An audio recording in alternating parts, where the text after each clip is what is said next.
ang bagong James Santos Channel.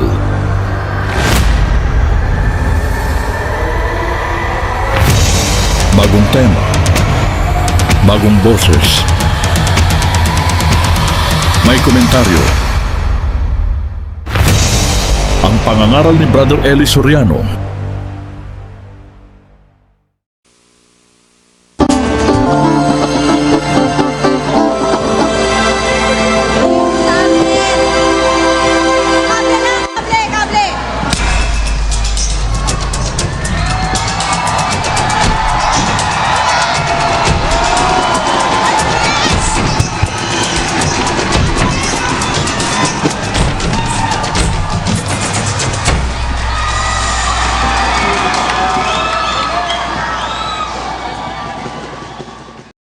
Ang mapapanood ninyo ay ang itanong mo kay Soriano, Biblia ang sasagot.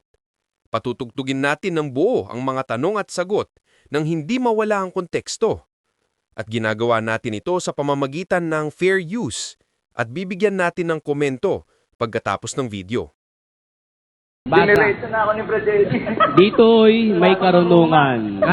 Ang may pagkaunawa ay bilangin ang bilang ng hayop, sapagkat siyang bilang ng isang tao, at ang kanyang bilang ay 666. Yan ang tinatawag sa Biblia, sa Revelation, na beast, yung may bilang na 666. Wala na ako yung tatanong. Sino yan, ha? Okay na po. Pakinggan mo, sa 13:16, umpisahan natin sa umpisa. At ang lahat, maliliit at malalaki, at mayayaman at mga dukha, at ang mga laya at ang mga alipin, ay pinabigyan ng isang tanda sa kanilang kanang kamay o sa noo. Sa nyo, ha? Ang ginawa nitong hayop na ito, lahat ng tao, maliliit, malalaki, mayayaman, mga dukha, mga laya, mga alipin, pinabigyan ng isang tanda sa kanang kamay at saka sa noo. Yan. Diba? Ang sabi sa pasyon, hindi lang nakakahalata mga Katoliko basahin nyo yung pasyong Kandaba. Kapampangan pa ang gumawa nun Sa Kandaba, sa kura paroko ng Kandaba, si Padre Aniceto de la Merced. Ang sabi sa pasyon, ipag-uutos magkintal sa noon ng kanang kamay, tandang pagkakakilanlan na silang ay kampong tunay nitong anting Kristong hunghang. Kita nyo? Ipag-uutos ka magkintal sa noo ng kanang kamay, tandang pagkakakilanlan na silangay kampung tunay nitong antikristong hunghang. Ang malalaki, maliliit, malalaya, alipin. Ibig sabihin lahat ng tao, pinagbibigyan ng isang tanda sa kanilang kanang kamay at saka sa noo. Tenyo, Katoliko kayo. Pag nag-aantanda kayo, walang paltos, kanang kamay. Kahit kaliweti ka, kanan pag nag-antanda. Tama o hindi? O, ayan. Yan ang katuparan ng sinasabi sa Biblia. Nasa Biblia yan. Lahat ng tao, tatandaan niya sa kanang kamay at sa noo. Ano raw yan tanda na yan? Pakinggan nyo sa Aklat Katoliko kung ano ang kahulugan niyang tanda na yan sa kanang kamay at saka sa noo. Eto po, sa kanilang libro, na kung tawagin siya ang inyong pakinggan, sa pahina 11, ay ganito. Ang paraang ginagamit o ginagawa sa paggamit ng Santa Cruz ay dalawa, ang mag-antanda at ang mag-krus. Ang pag-aantanda ay ang paggawa ng 3 krus ng hinlalaki ng kanang kamay. Unay sa noo, ikalaway sa bibig, ikatloy sa dibdib. Ang tanda ng Santa Cruz ay siyang tanda ng taong Katoliko. Yan. Ang sabi sa aklat ng Katoliko, yun daw ang tanda ng Katoliko. Wala silang kamalay-malay, yan ang tanda nung hayop na makapangyarihang hayop na may 7 ulo at 10 sungay. Ay naku, hahaba lang tayo pag iisa-isahin ko yan Kaya nga diniretso ko na Yung 13:16 ng Roma, yon ang ng Apokalipsis, yon ang Papa sa Roma. Mangangaral na naghahari sa buong mundo. Yan. Magandang gabi po, Brother Eli. Magandang gabi po. Curious lang po ako dito sa tanong ko. Ano po ba ang pinag-usapan nila Moises, Elias at Jesucristo nung nagkita po sila sa bundok? May kinalaman po ba yun sa panahon natin ngayon? Ano ang pinag-usapan ni Moises, Elias at si Jesucristo po? ni Moises, ni Elias at ni Jesucristo? May kinalaman ba yon sa ating panahon? Yan ang Opo. tanong mo? Basahin natin sa 17 ng Mateo, versikulo 3. At narito, napakita sa kanila si Moises at si Elias na nakikipag-usap sa kanya. Tuloy. At sumagot si Pedro at sinabi kay Jesus, Panginoon, mabuti sa atin ang tayo'y dumito. Kung ibig mo, ay gagawa ako rito ng 3 tabernakulo. Isa ang sa iyo, at isa ang kay Moises, at isa ang kay Elias. Samantalang nagsasalita pa siya, narito, ang isang maningning na alapaap ay lumilim sa kanila. At narito, ang isang tinig na mula sa alapaap na nagsasabi, ito ang sinisinta kong anak na siya kong kinalulugdan. Siya ang inyong pakinggan. Ayon. Nakita ng mga apostol yan, si Kristo dun sa ibabaw ng bundok, nakikipag-usap kay Moises at saka kay Elias. Ngayon, sana tinanong mo muna sa akin, kung yan ba'y reality o yan ay ano. Sa Biblia, kapatid, hindi physical reality yan. Yan ay vision. Pakinggan mo, babasahin ko sa'yo para masagot kita ng diretsa. Doon sa bandang huli, ang sabi ng ating Panginoong Hesus, basa tayo kapatid na Willie. 17:9, at habang sila'y nagsisibaba mula sa bundok, ay iniutos sa kanila ni Jesus na nagsasabi, huwag ninyong sabihin kanino mang tao ang pangitain. Ayon, yung pala pangitain yon. It's a vision. Yun ay hindi physical reality. It is a vision. Ang sabi ni Kristo, nung bumababa na sa bundok yung mga apostol, huwag nyo nang sabihin kanino mang tao ang vision o ang pangitain. Jesus charged them saying, tell the vision to no man until the Son of Man be risen again from the dead. Hanggang mabuhay na maguli si Kristo sa mga patay, doon lang nila pwedeng sabihin yung nakita nila. Pero samantalang hindi pa namamatay ang Panginoon at hindi pa nabubuhay na maguli, wala silang karapatang sabihin yung nakita nila. Yun po ay vision. Ngayon ang itinatanong mo kapatid, mahusay naman intelligent question naman yan Anong pinag-uusapan ni Kristo, ni Moises at ni Elias? May kinalaman ba sa ating panahon? Meron. Kasi kung walang kinalaman sa ating panahon, hindi na isusulat sa aklat ng Kristyanismo yan. Ano ba ang pwede nilang pag-usapan? Let us explore possibilities. Natitiyak ko, hindi ang pinag-uusapan nila ay manok. Hindi. Dahil hindi naman sabungero si Pedro, hindi rin naman sabungero si Kristo. Imposibleng mag-usap sila ng tungkol sa sabong. Hindi naman negosyante si Moises at saka si Elias. Si Elias ay mahirap na propeta. Si Moises naman mayaman na sana, nagpakahirap-hirap pa. Hindi nila pag-uusapan ng negosyo ron. Ano ang pinag-uusapan nila? Ba't napakita sila na nag-uusap si Kristo, si Moises at si Elias. Ganito kasi yan. Si Elias ay isang propeta. Si Kristo ay isang propeta. Si Moises ay isang propeta. Puro propeta yan. Tandaan mo. Si Moises may hula. Si Elias may hula, may prophecy. Si Kristo may prophecy. Natural, ang pag-uusapan nila yung may kinalaman sa kanilang mga propesiya.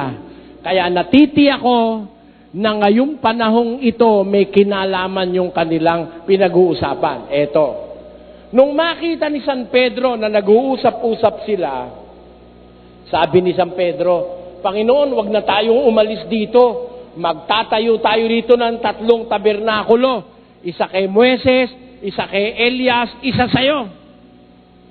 Sabi ng mga apostol, hindi pa tapos si Pedrong magsalita, may isang alapaap, lumilim sa kanila, may isang tinig na mula sa alapaap. Ang sabi, ito ang sinisinta kong anak, na siya kong kinalulugdan. Siya ang inyong pakinggan. Nasubasubang mga apostol sa lupa, sa lakas ng tinig ng Diyos, nasubasub sila. Nung mawalan sila ng ulirat, nung bumalik yung kanilang ulirat, nakita nila wala na si Elias, wala na rin si Moises, nandun na lang si Kristo. Ano ibig sabihin? Ang mensahe niyan sa ating panahon, ang dapat natin pakinggan si Kristo. Puwera na si Elias, puwera na si Moises, ang dapat pakinggan sa panahong Kristiyano ay ang ating Panginoong Heso Kristo. Yan ang mensahe niyan, kapatid. Magandang gabi po, Brother Eli. Magandang gabi po. Ang itatanong ko lang po, sa kaninong kapakinabangan ho ba, bakit nilalang ng Diyos ang tao? Sa kaninong kapakinabangan, bakit nilalang ng Diyos ang tao? Apa. Ganito yon, ano? Ang pakinabang ay dalawa. Pakinabang sa Diyos, pakinabang sa tao. Kasi parang ganito yan eh. Ang sabi dun sa Efeso 1:4, basahin muna natin. Ayon sa pagkapili niya sa atin sa Kanya, bago itinatag ang sanglibutan. Alam mo ba, kapatid, na bago ginawa ang universo, ang tao na munang nasa isip ng Diyos, pinili niya na tayo para sa Kanya bago pa nilalang ang sanlibutan. Therefore, ang pangunahin sa plano ng Diyos nung lumalalang siya, ang tao. Yan ang unang-una sa lahat. Kaya nga niya nilalang ang mundo dahil tatahanan ng tao. Kaya niya nilalang ang lupa, ang dagat, ang isda, ang lahat ng bagay. Para sa tao yan eh. Pero bakit kailangan pa niyang lalangin ang tao? Minsan, ang curiousness ng tao, hindi natin matatawaran eh, no? Sukat pati yan, tinatanong mo. Di ba? O, ganito yan. Palagay mo, nakatikim ka ng kare-kare. Apo, paborito ko ho yan eh. O, tinan mo, pareho pala tayo, no? Masarap. Apo. O, paborito mo yan, masarap. Masarap ba kumain? Apo. May asawa ka na? Apo. Masarap ba? Yung ano po. Oo, masarap. Di ba? Ay, nato ako sumagot eh. Ngayon yun, ganito. Ang Diyos kasi, kumpleto siya eh. Hindi niya tayo kailangan. Kung ang pag-uusapan, yung kanyang eksistensya, yung kanyang kalagayan, hindi niya kailangan ng hangin.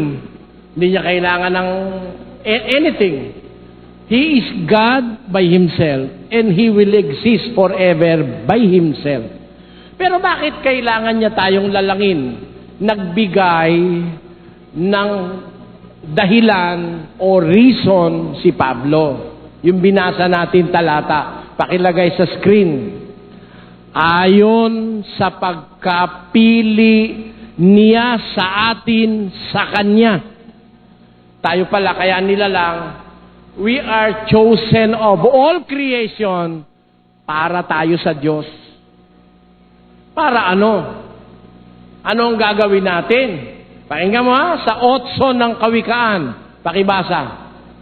8:31, na nagagalak sa kanyang tinatahanang lupa, at ang aking kaaliwan ay sa mga anak ng mga tao. Kaaliwan pala tayo ng Diyos. Ang kanyang delight, tayo. Higit kaysa mga anghel, ang tao. Ang kaaliwan ng Diyos, ang tao. Ang totoo, tao lang ang nilalang ng Diyos sa kanyang larawan at wangis. Ang anghel, hindi. Walang mababasa sa Biblia na ang anghel nilalang sa wangis ng Diyos. Ang tao nilalang sa wangis ng Diyos. Para tayo maging kanyang kaluguran. Parang ganito. May asawa ka na eh, no? Opo. Ipaparamdam ko sa'yo yung naramdaman ng Diyos. Eto. Di ba nung wala kang asawa, gusto mo mag-asawa? Opo. Ngayon gusto mo pa Ng ano po? mag-asawa. Hindi na. Kung pwede, isosoli mo na eh, di ba? No? Isa lang. Hindi. Ngayon, ganito yon. Nung wala ka pang asawa, parang you long for companionship. Opo. Dahil meron ka nakikitang mga bagay na hindi mo magawang nag-iisa. Parang hindi ka fulfilled kung isa ka lang. Opo. Diba? Dahil nagkasawa ka. Ngayon, nung magkasawa na kayo, nakaka-10 taon na kayo, naiinip na kayo. Parang gusto mo magkaanak. Di ba? Opo. Parang hindi ka kumpleto kung walang anak. Ang totoo, yung bahay ko, pag tahimik na tahimik, nalulungkot ako eh. Kaya pag tahimik na tahimik, nalulungkot na ako, pinatatawag ko yung mga apo ko. Mag-aaway, maghahabulan, buhay uli yung bahay ko. Ayun. Siguro ganun ang nararamdaman ng Diyos, ano? Nag-iisa siya sa eternity. Wala man lang siyang kausap, wala man siyang kaaliwan. Lumalang siya ng tao. Ayun. Alam mo ba kung sino yung nilalang niya na kanyang kaaliwan? 16:3 ng awit. Basa. Tungkol sa mga banal na nanga sa lupa, sila ang maririlag na mga kinalulugdan kong lubos. Ayon. Tungkol ang wika sa mga banal na nasa lupa, sila ang mga maririlag na kinalulugdan kong lubos. Ang kaluguran pala ng Diyos, yung mga nilalang niya ng mga banal. Ang tao kasi, meron ngayon, naiinis na ang Diyos. Kasi ayaw magbanal eh. Kaya tayo nilalang para magbanal. Banal yung lumalang sa atin, dapat magbanal din tayo. Sa 1 Pedro 1. Basa. Ngunit yamang banal ang sa inyo'y tumawag, ay mangagpakabanal naman kayo sa lahat ng paraan ng pamumuhay. Sapagkat nasusulat, kayo'y mangagpakabanal sapagkat ako'y banal. Ayon. Gusto lang ng Diyos, yung taong nilalang niya, magbanal kagaya niya. Kaya lang, ang Diyos, disappointed siya dun sa mga masasama. Ang gusto ng Diyos, maging kaluguran niya ang tao, mabigyan siya ng aliw. Ang ibang mga tao, ayaw siyang bigyan ng aliw. Ayon. Yun ang main reason of God creating man, para makapagdulot ng kaaliwan sa Diyos. Yun ang nababasa sa Biblia. Kasi ang sagot niyo po kanina, dalawa po ang dahilan. Dalawa ang dahilan. Ko po, sabi mo kasi, ang tanong mo, sino ba makikinabang? Sa kanina pong kapakinabangan. Oo. Unang-una, pakinabang ng Diyos kung ang tao'y banal. Di ba, no? Ngayon, ikaw, may pakinabang ka rin. Sipin mo, you will have a taste of eternity. Magkakaroon ka ng matitikman mo ang eternidad. Makakapiling mo ang Diyos. Hindi, may pakinabang ka. Tinan mo ha. Yung bato, walang kamalay-malay kung ano nangyayari. Pero ikaw may malay ka. Maaari mo matikman ang sarap, ang ligaya, ang lahat ng inio-offer ng Diyos kung susunod ka sa Kanya. Kaya may pakinabang ka rin nung lalangin ka ng Diyos. Sige. Kasi tingnan niyo po yung panimulaan kasi ninyo, sabi ninyo gano'n na ang mundo parang wala ng pag-asa, ang hirap ng mabuhay, polusyon, ang kinakain natin. siguro po patawarin ako ng Diyos, pero naglalaro sa isip ko, pwede ko po sabihin sa Diyos kung bata ako ngayon, Panginoon, huwag niyo na lang po akong ilalang kasi ang pangit na po ng mundo. Hindi. Palibot na po tayo ng kasalanan, baka matempa ko. Ito yon. Hindi po ba? Natitiyak mo ba na ang Diyos ang may kagustuhan ng paglitaw mo? Iba ang sitwasyon ngayon. Iba ang sitwasyon doon sa original creation. Ngayon, mayroong mga nasa mundo, hindi ang Diyos ang may gusto ng pagsulpot nila rito. Matatanggap mo kaya yun, kapatid? Mabigat yung sasabihin ko, no? Pero sasamahan kita sa Biblia. Doon sa 1:12 ng Juan, ganito nakasulat. Tatapwat ang lahat ng sa kanya'y nagsitanggap, ay pinagkalooban niya sila ng karapatang maging mga anak ng Diyos sa makapitbagay ang mga nagsisampalataya sa kanyang pangalan, na mga ipinanganak na hindi sa dugo, ni sa kalooban ng laman, ni sa kalooban ng tao, kundi ng Diyos. Kita mo, merong panganganak. May mga napupunta sa mundo, hindi kalooban ng Diyos. Ano? May ipinanganak, gaya nung kanyang mga anak, ipinanganak sila, hindi sa kalooban ng laman, hindi sa kalooban ng dugo, kundi sa kalooban ng Diyos. Merong ngayon tao sa mundo, hindi kalooban ng Diyos ang pagkasipot niya sa mundo. Halimbawa, yung ni-rape. Ang nang-rape, tatay niya, ni-rape yung anak niya. Gusto ba ng Diyos yung bata na yon ipanganak ng kanyang sariling kapatid na, kapatid pa niya, anak pa niya?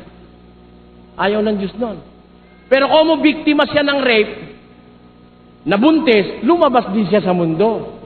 Meron naman, pinanganak sa mundo dahil sa kalibugan ng isang may asawa. Kahit kangino sumisiping, kaya nagkaanak sa labas, 16. Ang tawag anak sa labas. Kalooban ba ng Diyos yung pagkapanganak doon? Hindi. Pero kita mo ang pagmamahal ng Diyos.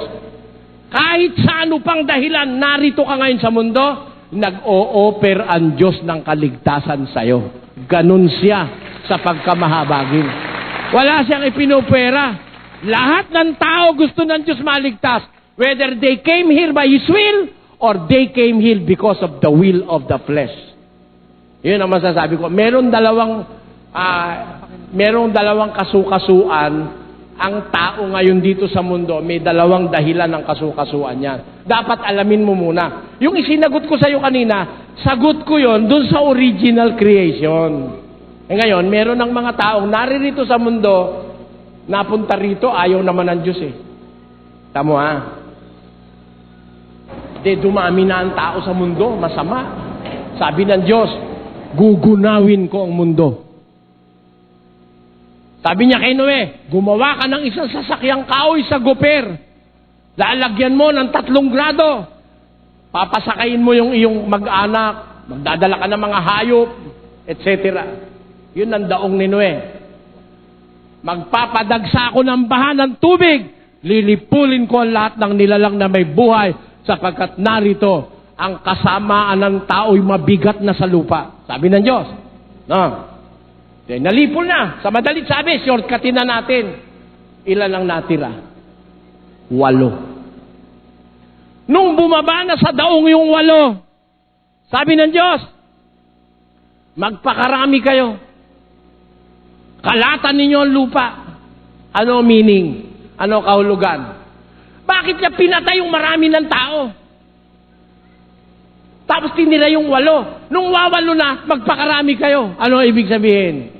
Ang gusto ng Diyos dumami yung matutuwid. Ayaw niya ng masasama. Kaya nilipol niya yung masasama sa mundo. Kaya ngayon, pag ang tao'y masama, ayaw ng Diyos na sila'y nasa mundo. Kaya lang ngayon, mas marami na ang masama sa mundo. Kaya, merong plan B ang Diyos. Gagawa siya ng ibang mundo gugunawin niya ang mundong ito sa kahuli-hulihang pagkakataon. At yan ay sa pagbabalik ng ating Panginoong Jesucristo. Yan ang sagot diyan, kapatid. Magandang gabi po, Brother Eli, at ganun din po sa mga lahat ng tagapakinig. Magandang gabi po. Ang katanungan po ay, bakit po di ba po si Santiago, si Pedro at si Juan ay laging kasama ni Jesus? Bakit po si Juan What do you mean laging kasama ni Jesus?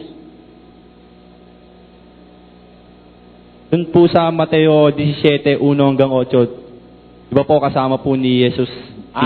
Sa isang pagkakataon nyo nung magpakita ng vision sa ibabaw ng bundok, no? Pero hindi totoo na lagi silang kasama ni Jesus. May mga pagkakataon sa Biblia na hindi kasama si Juan, hindi rin kasama si Pedro, at hindi rin kasama si Santiago. May mga ganung pagkakataon. Huwag nating sabihin, laging kasama ni Jesus. Kasi it will imply na kahit saan pumunta si Jesus, kasama niya na yung tatlo. Hindi totoo yon, kapatid. Ang tanong ko po, bakit po si Juan ang pinili ni Kristo na makita ang Apokalipsis? Bakit si Juan ang pinili niyang pagpakitaan ng Apokalipsis? Opo. Kasi siya yung alagad na mahal ni Jesus. Pinakaiibig ni Jesus. Pakinggan mo sa Juan Kapitulo 21, ganito ang ating mababasa. 21:20. Si Pedro, paglingon, ay nakita yaong alagad na iniibig ni Jesus na sumusunod, na siya ring humilig sa kanyang dibdib sa paghapon at nagsabi, Panginoon, lumingon si Pedro ang wika, paglingon niya, nakita niya yung alagad na iniibig ni Jesus, na siya ring nakahilig sa kanyang dibdib nung naghahapunan sila. Tamo, mahal na mahal ni Kristo ito. Humihilig pa sa dibdib ni Jesus. Tatanong mo sa akin, bakit siya ang pinagpakitaan ng Apokalipsis? Unang-una kasi, mahal na mahal siya ni Jesus, mahal na mahal din naman niya si Jesus. Ang katunayan, humihilig pa siya sa dibdib ng ating Panginoong Jesus. Kaya hindi malayo na pagpakitaan siya ng bagay na hindi na ipakikita sa iba. Dahil kaibigan siya ni Jesus. Pakinggan mo ang trato ni Kristo sa kaibigan. Sa 14 ng Juan. 15:14. Kayo'y aking mga kaibigan, kung gawin ninyo ang mga bagay na aking iniuutos sa inyo. Hindi ko na kayo tatawaging mga alipin, sapagkat hindi nalalaman ng alipin kung ano ang ginagawa ng kanyang Panginoon. Ngunit, tinatawag ko kayong mga kaibigan, sapagkat ang lahat ng mga bagay na narinig ko sa aking Ama ay mga ipinakilala ko sa inyo. Tanyo, pag ang trato sa iyo ng Panginoon ay kaibigan, lahat ng bagay na narinig niya sa Ama, ipakikilala niya sa iyo. Kaya makikita mo, sa mga mangangaral ngayon, maghanap ka ng kaibigan ng Panginoong Jesus. Kung sino yung pinakamaraming nalalaman tungkol sa salita ng Ama, yon ang kaibigan na minamahal ng ating Panginoong Jesus. Yun ang batayan sa Biblia. Kaya, ang dahilan nun walang iba. Bakit yung Apokalipsis kay San Juan pinakita? Hindi kay Pedro, hindi rin naman kay Santiago. Kasi mas mahal ni Kristo at mas mahal niya si Kristo kaysa dun sa dalawa, si San Juan. Ang katunayan, si San Juan ang kahuli-hulihang apostol na mababasa sa Bibliang buhay na apostol hanggang nung 98 ng pangkaraniwang siglo ng ating panahon. 98 AD, buhay pa si San Juan. Kaya, yun ang dahil noon, kapatid.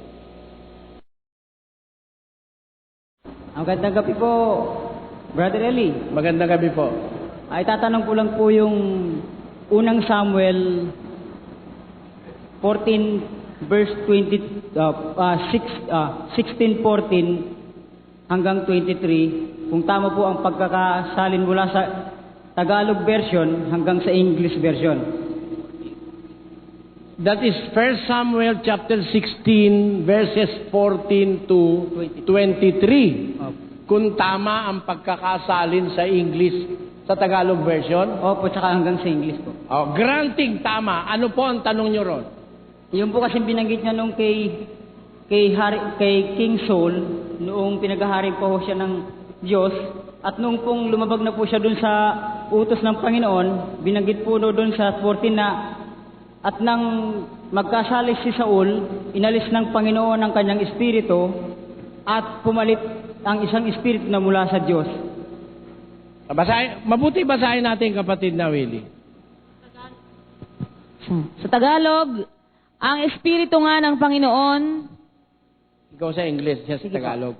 16:14, unang Samuel, ang Espiritu nga ng Panginoon ay humiwalay kay Saul at isang masamang espiritu na mula sa Panginoon ay bumagabag sa kanya. 23, at nangyari, pagka ang masamang espiritu na mula sa Diyos ay sumasa kay Saul, ay kinukuha ni David ang alpa at tinutugtog ng kanyang kamay. Gayon, nagiginhawahan si Saul at bumubuti at ang masamang espiritu ay nahihiwalay sa kanya. Ano po ang tanong mo dyan, kapatid? Yung pong espiritu na Masamang mula sa Diyos espiritu? at ay mula rin po sa Diyos. sa Diyos. Oo. Siguro ang duda nyo ron, bakit ang masamang espiritu ay galing din sa Diyos? Ganon po ibig sabihin. Yun po kasi sa ano po ng salita. Yun po kasi salitang mula sa Diyos at ang isang masamang espiritu mula sa Diyos. Ba't ganon yung ating mic doon? Ganito po yon, kapatid. Ang Diyos kasi, provider yan eh. Nagbibigay sa tao, paano? Ayon sa kanyang mga gawa. 62:12 ng awit, pakinggan nyo nakasulat. Sa iyo naman, O Panginoon, ukol ang kagandahang loob, sapagkat ikaw ay nagbabayad sa bawat tao ayon sa kaniyang gawa. Ayan, binibigyan ng Diyos ang tao ng karapat-dapat dun sa kanyang ginagawa. Si Saul ay isang lapastangang hari. Ano? Ayaw niya sa pagsunod sa Diyos. For some time, pinabayaan siya ng Diyos. Binibigyan siya ng Diyos ng pagkakataon. Binibigyan siya ng Diyos ng pagkakataon bumuti. Pero nabasa ng Diyos ang gawain at ang puso ni Saul, isang masamang tao si Saul. Kaya, inalis ng Diyos yung mabuting espiritong ibinigay sa kanya nung siya'y pahira ng langis. No?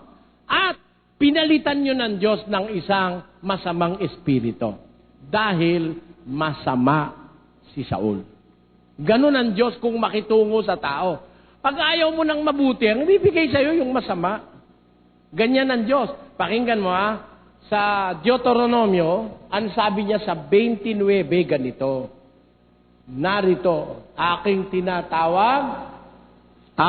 tinatawag ang langit at ang lupa na pinakasaksi laban sa inyo sa araw na ito, na aking ilagay sa harap mo. Alin? Ang buhay at ang kamatayan. Ayan. Nilalagay ko sa harap mo, buhay at kamatayan. Ano pa? Ang pagpapala at ang sumpa. Kaya't piliin mo ang buhay. Yan ang sabi ng Diyos eh.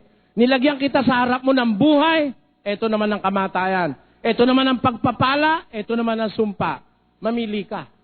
Pag ang pinili mo yung masama, sumpa ng Diyos ang darating sa'yo. Kasama na yung masamang espiritu, masamang kapalaran, at masamang katapusan para sa mga taong walang pagkilala sa Diyos. Gaya ni Saul. Ganun yon, kapatid. Yun lang po. Salamat sa iyo, kapatid. Magandang gabi, Korea. Hello? Hello. Yan po.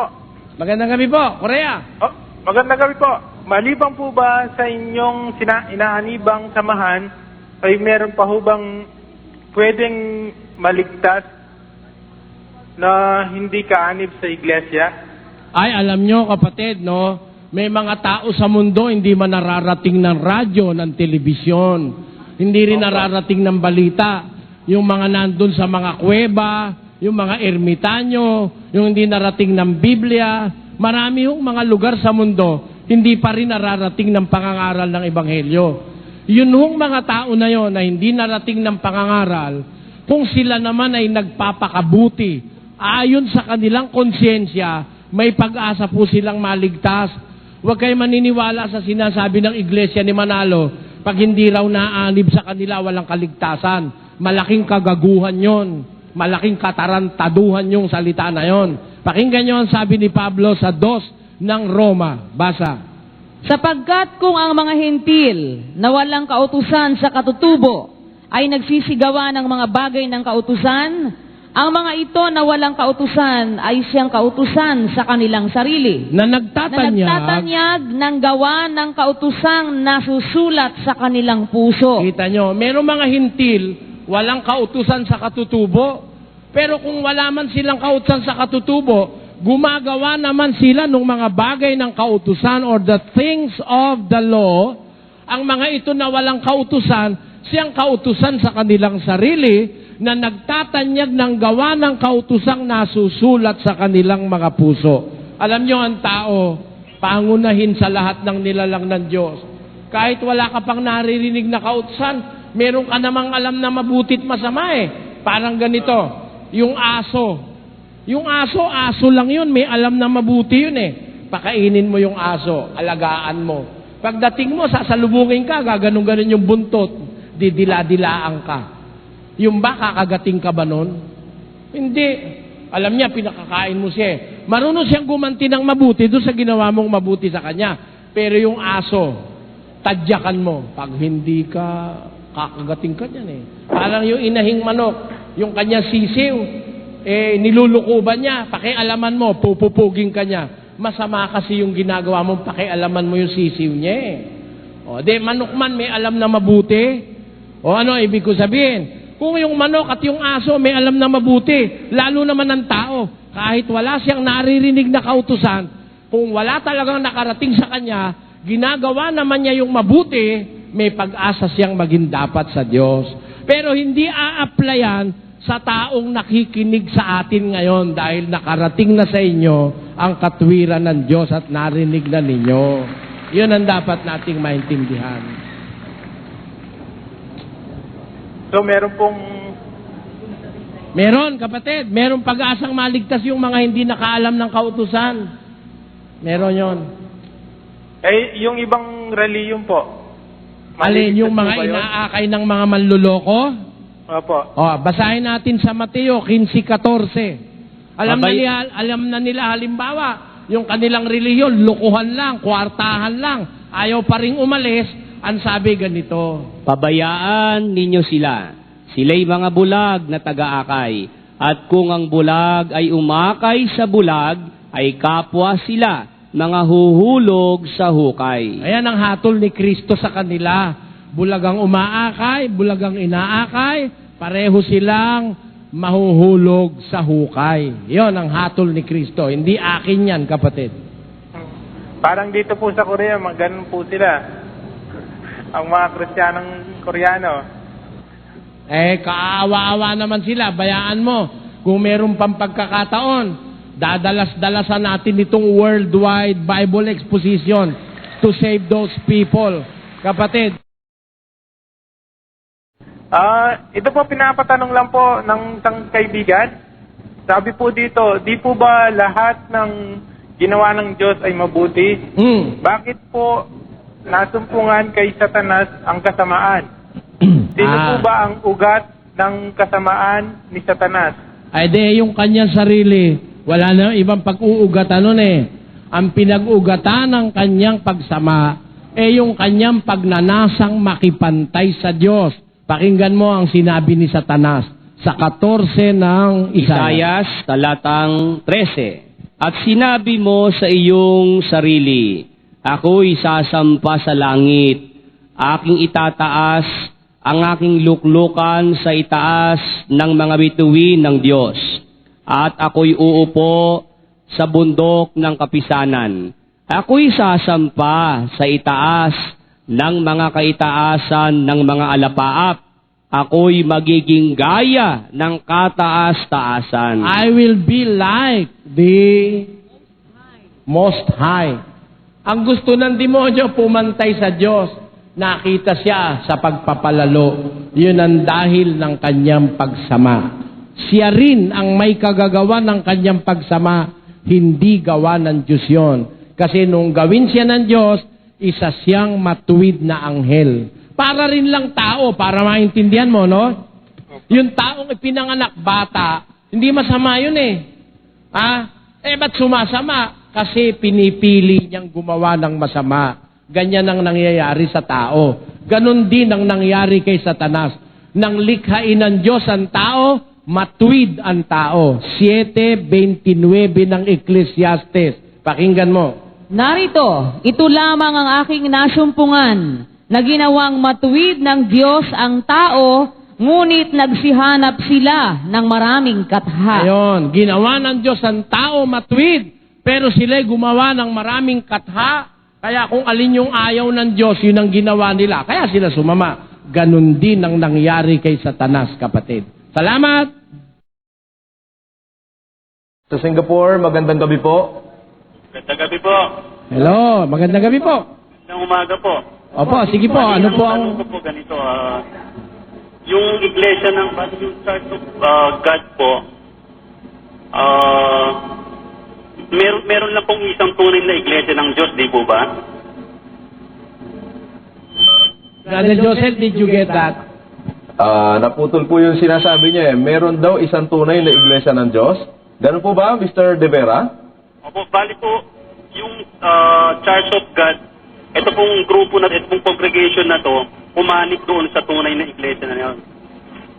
So ano po ang tanong ninyo? Ang tanong ko po, meron po bang acknowledgement doon sa pag-anib na yun? Meron. Kung ang tanong mo, in-acknowledge ba kami ng Diyos nang umanib kami dun sa sinasabi ng Biblia? Meron. And the verse is, pakibasa kapatid na Willie, Gawa, Acts of the Apostles 10:34 and 35. Ang sabi ganito, English muna, paki-English muna, Sis Luz. At binuka ni Pedro ang kanyang bibig at sinabi, tunay ngang natatalastas ko na hindi nagtatangi ang Diyos ng mga tao, kundi sa bawat bansa, siya na may takot sa Kanya at gumagawa ng katwiran ay kalugod-lugod sa Kanya. Sa English mo, kapatid na Luz, 34. Then Peter opened his mouth and said, of a truth I perceive that God is no respecter of persons, but in every nation he that feareth him and worketh righteousness is accepted with him. Ayan, the acceptance is with God. God accepts. Ang sabi ni Pedro, sa bawat bansa, kahit anong bansa, ang tanong, bansa ba ang Pilipinas o hindi? Bansa. Sa isang bansa, may natatakot sa Diyos, tapos gumagawa ng katwiran, tinatanggap ng Diyos. Yun ang sabi ng Biblia, kapatid. Kaya may acknowledgement. Matitiyak mo, if you are accepted as members, if you are sure that you are doing God's righteousness. Yun lang naman ang kahilingan ng Diyos eh. Hindi naman pera, hindi naman kayamanan ng bansa. Ang hinihiling lang ng Diyos sa isang bansa, natatakot ka ba sa Diyos? Nakahanda ka bang gumawa ng katwiran? Tatanggapin ka ng Diyos. At naniniwala ako na tinatanggap ng Diyos ang aming paglilingkod sapagkat natatakot kami sa Diyos at ginagawa namin yung katwiran na hindi ginagawa ng ibang mga relihiyon. Yun ang aking masasabi, kapatid. Magandang gabi po, Brother Eli. Magandang gabi po. Umaga na po pala, Brother Eli. Sorry. Nalalangin po ang isang tao sa Diyos Ama. Ngayon po, si Satanas po sumisingit. Totoo po bang siya'y nangangalabit para yung panalangin sa tao hindi po makarating sa Diyos Ama? Hindi. Conforme po sa nananalangin yon. Pagka po ang nananalangin ay taong matuwid, kahit magtitiwarik si Satanas, hindi niya mapipigil yung panalangin niyo sa Diyos. Pakinggan niyo, sa isang talata ng unang Juan 5, Ganito ating mababasa, kapatid na Willie. 5:14, unang Juan.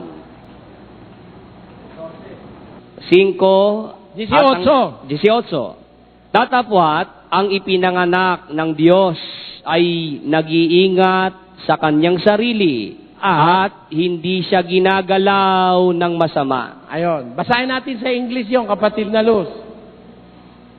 And we know that whosoever Is born of of God sinneth not, but he that is begotten of God keepeth himself, and that wicked one toucheth him not. Ayon. Ang ipinanganak ng Diyos, nag-iingat sa kanyang sarili, hindi siya ginagalaw ng masama. Yung masama puron, yun nga si Satanas. Hindi ka po pwedeng galawin ng demonyo pag ikaw ay anak ng Diyos na sumusunod sa Kanya. Kaya pag nanalangin ka, nakakatiyak ka na pinakikinggan ka ng Diyos kung anak ka ng Diyos. 5:14 naman. Basa. At ito ang nasa ating pagkakatiwala sa Kanya, na kung tayo'y humingi ng anumang bagay na ayon sa Kanyang kalooban, ay dinidinig tayo niya. Ayon. Ito ang ating pagkakatiwala. This is our trust in Him. Na kung tayo'y hihingi ng anumang bagay sa Kanya, ayon sa Kanyang kalooban, ay pinakikinggan tayo niya. Yun ang sinasabi po sa Biblia. Kaya hindi pwede makialam ang demonyo pag ang nananalangin anak ng Diyos. Maliban na lang, pag ang nananalangin, kunyari, naniniwala siyang anak siya ng Diyos, sa Diyos siya, manggagawa naman siya ng masama, hindi siya pinakikinggan ng Diyos, pwede nga siyang guluhin ng demonyo. Pakinggan nyo sa Tito 1:16. Basa. Sila'y nangagpapanggap na nakikilala nila ang Diyos. Ngunit ikinakaila sa pamamagitan ng kanilang mga gawa. Palibhasa'y mga malulupit at mga masuwayin at mga itinakwil sa bawat gawang mabuti. Ayon, meron nagpapakilala, nagpapanggap, kilala nila ang Diyos. Bubulalagda, balurain Diyos. Dapat king karelan, dapat payaliande. Yan, ano ng Biblia. Kaya, kahit ano gawin ng mga tao na yon, hindi sila pinakikinggan ng Diyos. Kasi malulupit sila, sabi ng Biblia. Kaya yung mga abusayap, malulupit yan. Hindi pinakikinggan ng Diyos yan. Yun.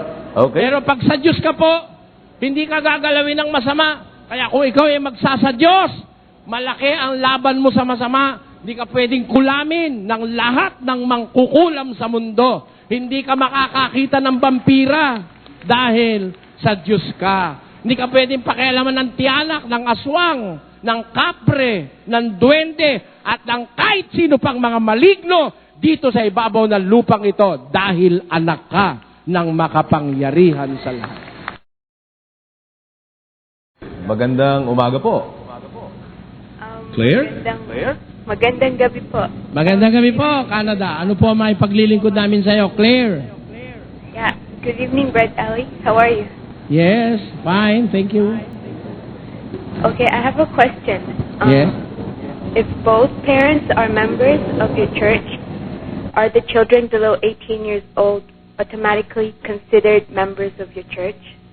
And like, for example, at the time of judgment, what is the assurance of those children for salvation if they have not been baptized? Baptism is not needed for children, first of all. We have to know that baptism is required of those who believe and are confessing and admitting their sins before God. Baptism means repentance for the remissions of sins. It is very well worded in the scriptures in Acts chapter 2 verse 38. Peter has said, Repent and be baptized, every one of you, in the name of Jesus Christ, for the remission of sins. It was the Apostle Peter who said that people must repent and be baptized for the remission of sins. And they will And ye shall receive the gift of the Holy Ghost. Spirit. Therefore, baptism is required of those people who have sinned, accepting their sins, repenting from their sins, and with faith is confessing their sins unto God, and afterwards, after baptism, their sins will be forgiven. Therefore, baptism means biblically as a way for the remission of sins. And as a proof, we read Acts of the Apostles chapter 22 verse 16, and it says 22 verse 16. And now, why turnest thou? Arise and be baptized. And be baptized and wash away thy sins. Yeah. Baptism means washing away of sins. According to the Bible, Ananias said unto Saul, Arise, why tarriest thou? What are you waiting for? Ba't ka nagpapatumpik-tumpik? Stand and be baptized and wash away your sins. That is the meaning of baptism in the scriptures. Why do we have to baptize a child? Halimbawa, yung mga sanggol, the infants, the babes. We do not baptize them because they cannot accept the Lord. They cannot profess their faith. And most especially, they are not sinful people. Babes are without sin. They are spotless in the eyes of the Lord. According to Hebrews chapter 5, verse 13. And it says, For everyone that useth milk is unskillful in the word of righteousness, for he is a babe. Everyone that uses milk is unskillful in righteousness, in the word of righteousness, for he is a babe. A babe is unskillful in the word of righteousness. A babe does not know righteousness and cannot experience righteousness, and he cannot have faith because he is a babe. Therefore, if baptism is being administered to those who are repenting of their sins and have faith in God, it must not be given to a child, because a child is unskillful in the word of righteousness. And a child does not need to be baptized because a child is without sin. The Catholic doctrine of original sin is nowhere in the Bible, my sister. Remember that. There is no such thing as original sin being inherited by man. A newly born babe is without sin. They are destined to be heirs of the kingdom of God in heaven. And that is very clearly written in Matthew chapter 19, verse 14. And it reads, 19 verse 14. But Jesus said, Suffer little children, and forbid them not to come unto me, for of such is the kingdom of heaven. Suffer the little children according to our Lord, forbid them not to come unto me, for of such, for little children, is the kingdom of heaven. For such is the kingdom of heaven. They are not baptized, but they can enter the kingdom of heaven because they are spotless in the eyes of the Lord.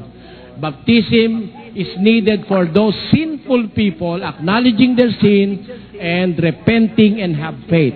That is the correct or the real candidate for baptism. For children, baptism is not needed. For them to enter the kingdom of God, for little children, for such, according to our Lord, is the kingdom of heaven.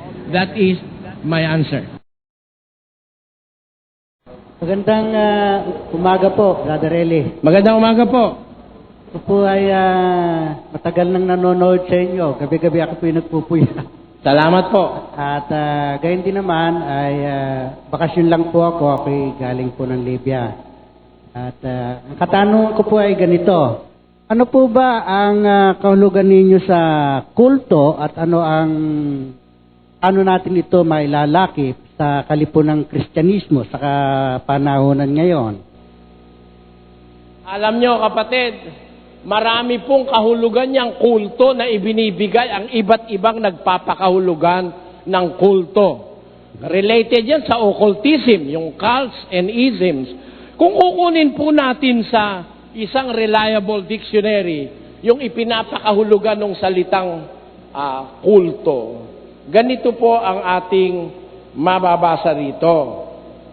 Cult, religion, a system of religious or spiritual beliefs, especially an informal and transient belief system regarded by others as misguided or unorthodox.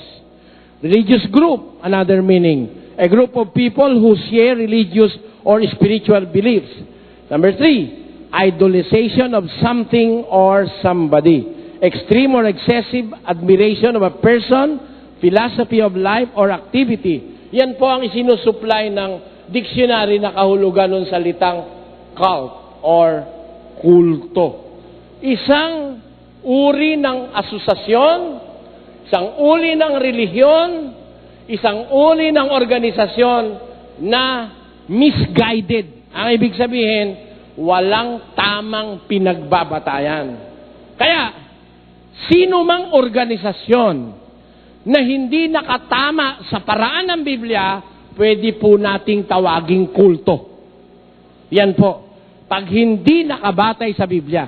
Ganito, sabi ni Eddie Villanueva, ito raw ang dating daan, kulto raw. I beg to disagree, Brother Eddie. You know, I do not even want to call you brother because we are of other faiths. Ano? Pero, masasabi ko yung sinabi ni Villanueva, kahangalan yun. Kami raw kulto. Ikaw ang kulto. Bakit? Bakit ko sinabing kulto? Humahatol ba ako? Ang kulto is a religion, is a religious belief or a religious organization that are misguided. For all we know, the guide to the truth is the Bible. Therefore, any religion who does not apply the tenets of the Scripture according to what the Scripture says can be called cult or kulto. O ngayon, ba't ko sinabing kulto? Yung kay Eddie Villanueva, aba isipin mo, walang boti-botismo ron. Tataas ka lang ng kamay. Member ka na ng JIL. Magbibigay ka na ng ikapo. Tapos yung JIL, Jesus is Lord Fellowship. Hindi church. Inatake ko ng inatake. Pinalitan. Jesus is Lord Church. Inalis yung fellowship. Kita mo, misguided si Eddie Villanueva. Kung wala pang Suryano, hindi niya pa maiintindihan na church pala ang kailangan eh. Alam niyo kung bakit? Ang paniwala kasi ni Eddie Villanueva, yun daw church, wala nang kwenta raw yung iglesia. Di na raw mahalaga yun. Meron akong pulyeto niya. Ang mahalaga ay ka, hindi relihiyon, hindi iglesia. Ang mahalaga ay ka, relasyon. Mali yun. Mali. Hindi pwedeng hindi mahalaga ang iglesia sapagkat si Kristo ay nagtatag ng iglesia dito sa lupa para sa isang pastor magsabing walang kwenta iglesia, gonggong ang magsasabi niyan.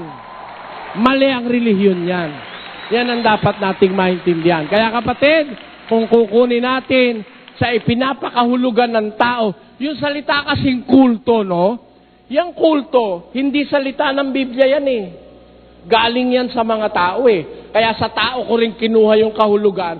Yung palang kulto, isang samahan, isang paniniwala na misguided. Walang tamang giya. Maraming kulto lalabas. Jehovah's Witnesses, pwedeng tawaging kulto. Sabadista, pwedeng tawaging kulto. Ang Katoliko, pwede ring tawaging kulto.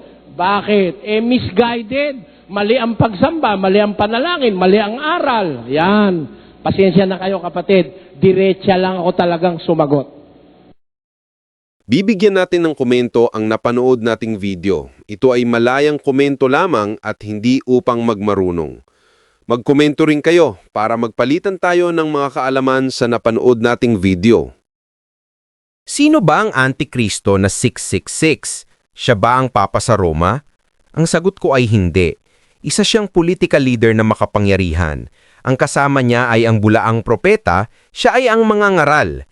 Ang alam ko nagbago na ng aral dito si Brad Ellie na ang Antikristo na 666 ay hindi ang Papa sa Roma. Sino ba ang mga hentil na tinutukoy ni Pablo sa Roma Kapitulo 2? Dapat muna nating malaman ang kahulugan ng salitang hentil. Ang ibig sabihin ng salitang hentil ay mga taong hindi naniniwala o hindi sumasampalataya sa Diyos. Sino ba ang mga hentil na tinutukoy ni Pablo na walang kautusan sa katutubo pero nagagawa naman nila ang mga bagay na nasa kautusan? Sila ang mga hentil na sumampalataya sa Panginoong Hesukristo, kaya nga sa Biblia ay may tinatawag na mga iglesia ng mga hentil. Kaya ang tinutukoy ni Pablo ay hindi mga ordinaryong mga hintil, kundi mga hintil na sumampalataya. Kaya nilagyan sila ng Diyos ng mga kautusan sa kanilang mga puso. Ang sabi sa Hebreo 10:16, ito ang tipang gagawin ko sa kanila. Pagkatapos ng mga araw na iyon, sabi ng Panginoon, ilalagay ko ang aking mga kautusan sa kanilang puso at isusulat ko rin naman sa kanilang pag-iisip. Kung nagustuhan ninyo ang aking upload video, paki-like naman, subscribe, share at comment. Maraming salamat sa inyong suporta at panonood.